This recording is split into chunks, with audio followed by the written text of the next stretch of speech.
Hi everyone, my name is Caitlin Rowland. I'm going to be teaching 504 this semester, Supportive Environments and Healthy Public Policy. I am on the traditional territories of the Songhees, Esquimalt, and Wasanich peoples here in Victoria. And I wanted to thank you all for being here this semester. This is an online course, and it always has been an online course. This course is really looking at how the environment and place and space influences our health. And health on so many levels: physical health, mental and emotional health, the health of our communities, the health of our water sources and food sources, and really considering the interplay between that, the environment and the health and well-being of people, and also the health and well-being of the environment itself. So I wanted to give you a little bit of an introduction to who I am. I am, in my role at UVic, I am a researcher with the Institute on Aging and Lifelong Health. And I'm also an adjunct assistant professor in the School of Public Health and Social Policy.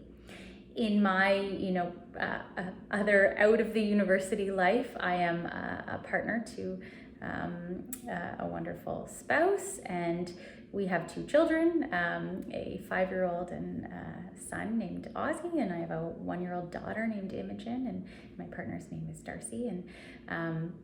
And I enjoy being outside and being in the world, and so I'm going to try to share some of those pieces with you throughout the semester, so that not only are we, reading about the environment and how supportive it is to our health, but also that we have some opportunities to get outside and experience that as well.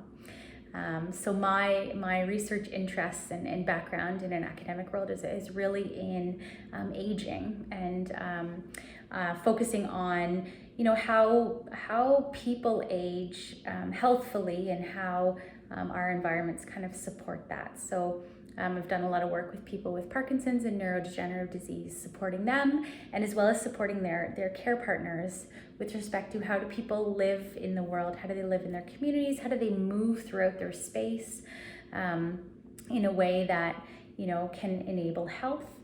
I also do a lot of work around care partners and supporting them with respect to resilience and those sort of pieces. I also have some experience with long-term care and looking at quality of care and those type of pieces.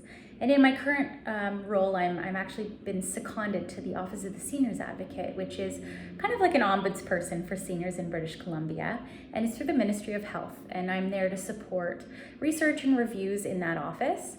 And at the moment, I'm really focused on a review of COVID-19 outbreaks in long-term care and assisted living facilities, and looking at the environments in which those outbreaks occurred, and what are some of the components of those environments that really contributed to an outbreak occurring, an outbreak being contained, and an outbreak spreading. So we're looking at the buildings and the facilities themselves. Were they 4-bed wards? Did they have upgraded HVAC systems and renovations?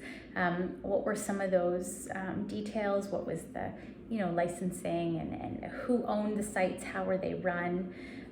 We're looking at the residents themselves, who lived in that place.